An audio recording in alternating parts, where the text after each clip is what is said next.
శ్రీమాత్రే నమ.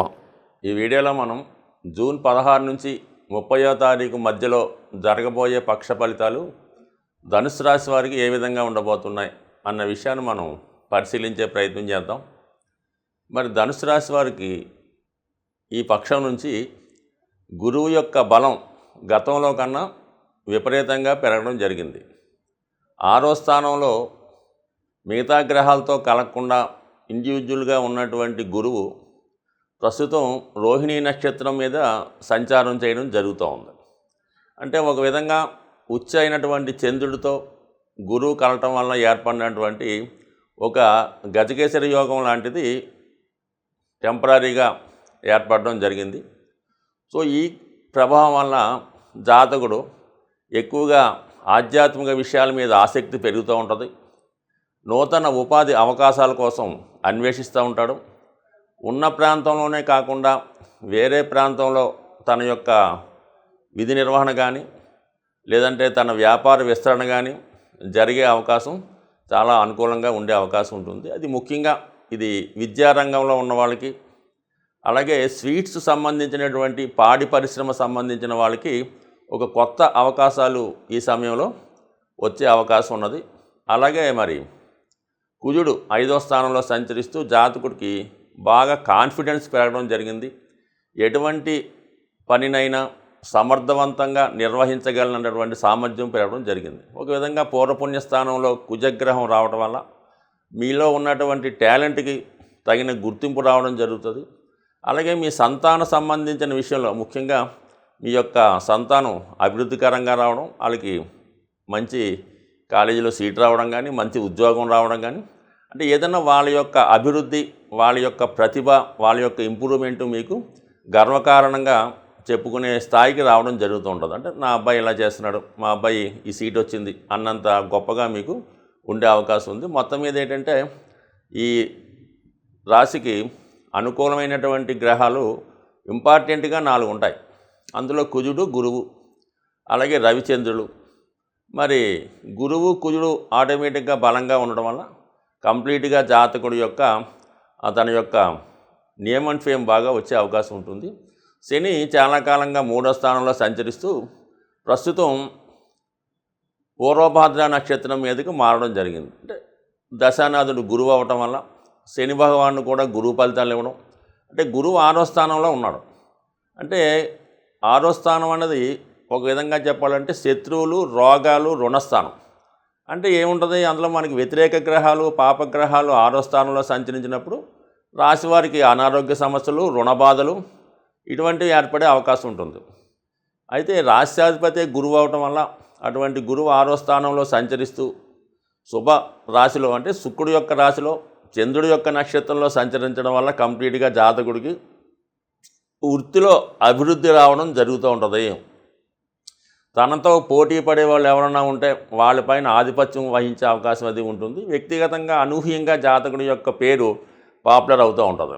ఈ విధంగా ఈ గ్రహాలు సహకరిస్తూ ఉంటే శని 3వ స్థానంలో ఆటోమేటిక్గా వృత్తిపరంగా అభివృద్ధికరంగా ఉండడం, 5వ స్థానాన్ని కూడా వీక్షించడం వల్ల మీలో ఉన్నటువంటి టాలెంట్కి ఒక విధమైన గుర్తింపు రావడం జరుగుతుంటుంది. అయితే చాలా సందర్భాల్లో జాతకుడు టైం బాగుంది కదా అని ఏదైనా స్పెక్యులేషన్ సంబంధించినటువంటి షేర్ మార్కెట్లో కానీ ఆన్లైన్ గేమ్స్, జోదం, బెట్టింగ్ లాంటి వాటికి జోలికి వెళ్లకుండా సాధ్యమైనంత వరకు దానికి దూరంగా ఉండడం చాలా మంచి విషయం. ఈ విషయంలో మాత్రం జాగ్రత్తగా ఉండాలి. అయితే ఏంటంటే ధనుసు రాశి వారికి కొద్దిగా ఏమాత్రం బాగుండి 4 డబ్బులు వస్తూ ఉంటే ఏదో విధంగా మనీ వేస్ట్ చేసే ప్రయత్నం చేస్తూ ఉంటారు. అలా కాకుండా జాగ్రత్తగా ఒకసారి కాకపోతే ఒకసారన్నా జ్ఞానోదయమై జాగ్రత్తగా ఉంటే అది నెమ్మదిగా ఇంప్రూవ్మెంట్ రావడం జరుగుతూ ఉంటుంది. ఇప్పుడు ముఖ్యంగా జాగ్రత్త పడవలసిన విషయం ఏంటంటే 4వ భావం చతుర్థ భావంలో రాహుగ్రహ సంచారం. చతుర్థ భావానికి ఇరుపక్షాల్లో అంటే పాపకర్తార యోగంలో చతుర్థ భావం పడింది. సో చతుర్థ భావానికి సంబంధించినటువంటి ఫలితాలు కొంతవరకు మీకు ఇబ్బంది కలుగుతుంటాయి. అంటే చతుర్థ భావ ఫలితాలు అంటే ముఖ్యంగా మాతృస్థానం, సుఖస్థానం, చరాస్తులు, స్థిరాస్తులు, విద్యా సంబంధించిన విషయాల్లో ఇబ్బందులు కలిగే అవకాశం ఉన్నది. ముఖ్యంగా ఆస్తి సంబంధించిన విషయాల్లో చాలా జాగ్రత్తగా వ్యవహరించవలసి ఉంటుంది. అంటే మీ యొక్క స్థిరాస్తి ఎసెట్స్ ఎవరైనా ఇతరుల ఆధీనంలో ఉండడం, అవి మన అవసరానికి కావాలంటే వాళ్ళు మనకి సమయానికి ఇవ్వకపోవడం, మన ఆస్తిని ఇతరులు అనుభవించడం, ఇటువంటివన్నీ జరిగే అవకాశాలు ఉన్నాయి. ఈ విషయంలో కొంత కేర్ తీసుకోవాలి. ఏదైనా స్థిరాస్తి విషయంలో తొందరపడి ఒక నిర్ణయం తీసుకోకపోతే నెమ్మదిగా అది పరాధీనం అవడం జరుగుతూ ఉంటుంది. ఆ కారణం వల్ల జాగ్రత్త వహించండి. ముఖ్యంగా మదర్ యొక్క ఆరోగ్య విషయంలో కొద్దిగా పెద్ద వయసులో ఉన్నటువంటి తల్లిదండ్రులు ఉంటే వాళ్ళ విషయంలో జాగ్రత్త తీసుకోండి. ముఖ్యంగా విద్యార్థులు ఎవరైతే ధనుసు రాశిలో ఉన్నారో వారు ఖచ్చితంగా చదువు మీద ఎక్కువ శ్రద్ధ పెట్టాలి.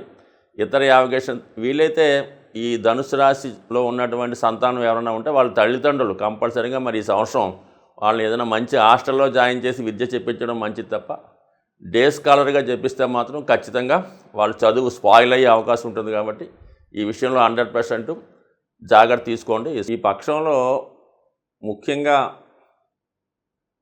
ఎవరైనా సరే శని యొక్క ఇబ్బందులు గురవుతూ ఉన్నారో, అంటే ప్రస్తుతం మరి కొన్ని రాసుల వారికి శని అష్టమ అర్ధాష్టమ ఏలినాటి శనిగా ఇబ్బంది పడటం జరుగుతుంది కదా.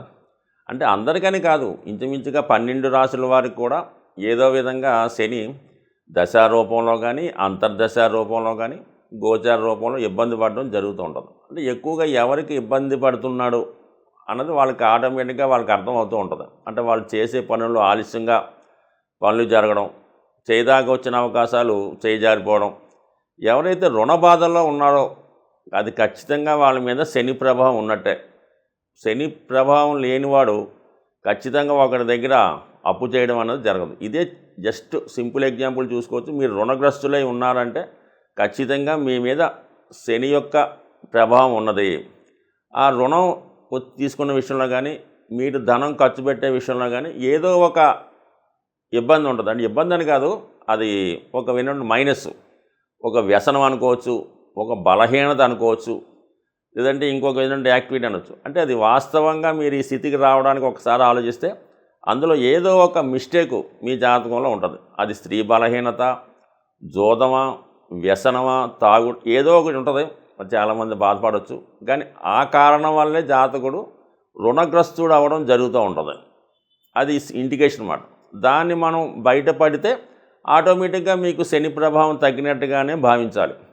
ఎవరైతే ఎక్కువగా అవమానానికి గురవుతున్నారో, సమయానికి మీరు తీసుకున్నటువంటి ధనం తిరిగి చెల్లించలేక మాట పడవలసి వస్తుందో వాళ్ళు అద్భుతంగా ఈ రాబోయే రోజుల్లో ఒక పర్టికులర్ రెమెడీ ఏంటంటే, మీరు ప్రతిరోజు మార్నింగే లెగండి.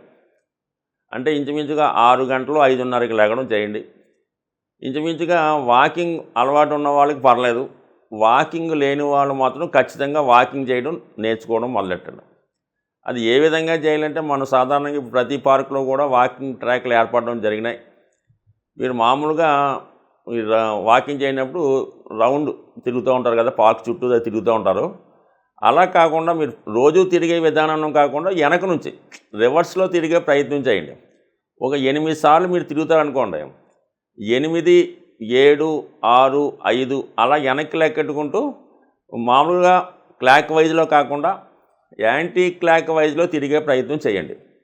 అలాగే 8 సార్లు చేయండి. తర్వాత మిగతా కార్యక్రమాలు ఎక్సర్సైజ్ కానీ వాకింగ్ కానీ మీ ఇష్టం, అది మాత్రం ప్రతిరోజు చేసే ప్రయత్నం చేయండి. కనీసం ఒక 40 రోజులు ఈ విధంగా అంకెలు వెనక్కి లెక్క పెట్టుకుంటూ రివర్స్ మార్గంలో వాకింగ్ చేయడం వల్ల రాను మీ యొక్క ఆలోచన విధానం, మీ అప్పులు కూడా తీరే ప్రయత్నం జరుగుతుంది. దాంతో ఏంటంటే ఈ 40 రోజుల్లో కూడా మీరు ఏ విధంగా కూడా ఎటువంటి వ్యసనానికి, బలహీనతకి వెళ్ళకూడదు. ఇది పేకాడడం కానీ, ఇంక వేరే వ్యసనం కానీ, డ్రింక్ చేయడం కానీ, సాధ్యమైనంతవరకు సాత్విక ఆహారం తింటూ, అలాగే మరి మధ్యాహ్నం పూట కానీ సాయంకాలం పూట నిద్రపోయే అలవాటు ఉంటుంది, మధ్యాహ్నం పడుకోవడం అలవాటు ఉంటుంది. దాన్ని కూడా సాధ్యమైనంత వరకు మధ్యాహ్నం అది పడుకోకుండా ఉదయం 6 లోపు లెగడం, సాయంకాలం 7 తర్వాత 8 తర్వాత నిద్రపోవడం, సాధ్యమైనంతకు సాత్వికమైన ఆహారం తీసుకోవడం, మానేయగలిగితే మరి వెజిటేరియన్ మీల్ తీసుకుంటే ఖచ్చితంగా ఈ 40 రోజులు ఈ విధంగా చేసి చూడండి. ఈ 40 రోజుల్లోనే మీ యొక్క రుణ సమస్యలకి, ఆర్థిక సమస్యలకి ఖచ్చితమైన పరిహారం దొరికే అవకాశం ఉంటుంది.